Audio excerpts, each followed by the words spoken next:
Hello, my name is Andrea. Welcome to today's lesson. In today's class, we'll continue to see the topic of the nervous system.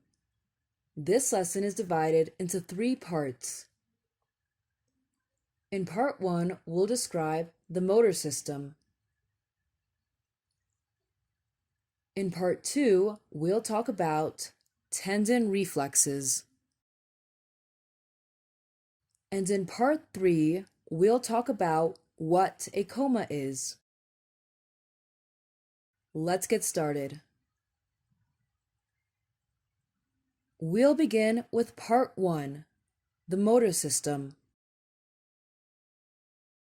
Here we'll describe what things to observe when examining the motor system. Examination of the motor system should include assessment of the following: muscle bulk, amount of muscle tissue. Look for signs of wasting, muscle atrophy. Muscle tone, amount of tension in a muscle when relaxed. Tone can be increased, called spasticity, or decreased, called flaccidity.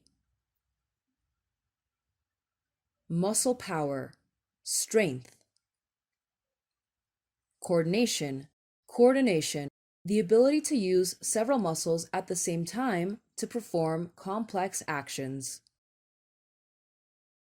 Gait, the manner of walking.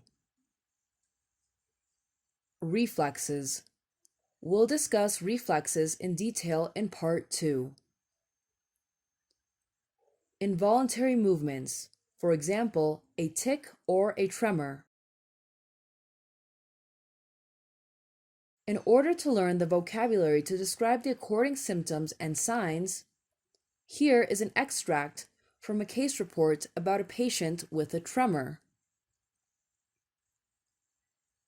Case 80. On examination, her face showed little or no expression. There was a tremor affecting mainly her right hand. She had generally increased muscle tone. Power, reflexes, coordination, and sensation were within normal limits. Examination of her gait showed that she was slow to start walking and had difficulty stopping and turning. Next, we'll continue with part 2, tendon reflexes. Most general checkups include an examination of the body's reflexes. Examination of the nervous system normally includes testing the tendon reflexes. For example, the knee jerks with a tendon hammer, also known as a reflex hammer. The reflexes may be absent, diminished, normal, or brisk. The normal plantar response is a downgoing movement, plantar flexion of the big toe. An upgoing toe extensor or Babinski response is abnormal. This is a basic examination of the main tendon reflexes. There are many more precise ones for different parts of the body. Finally, we'll see part 3, coma. A coma is a state of unconsciousness with a reduced response to external stimuli. When describing a patient in this situation, a doctor might say,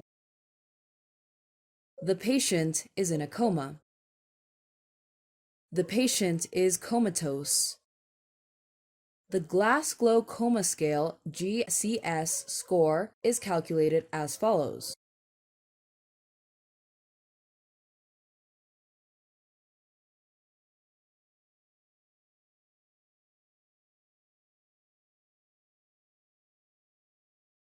That'll be all for today's lesson. I hope you enjoyed this class. See you soon.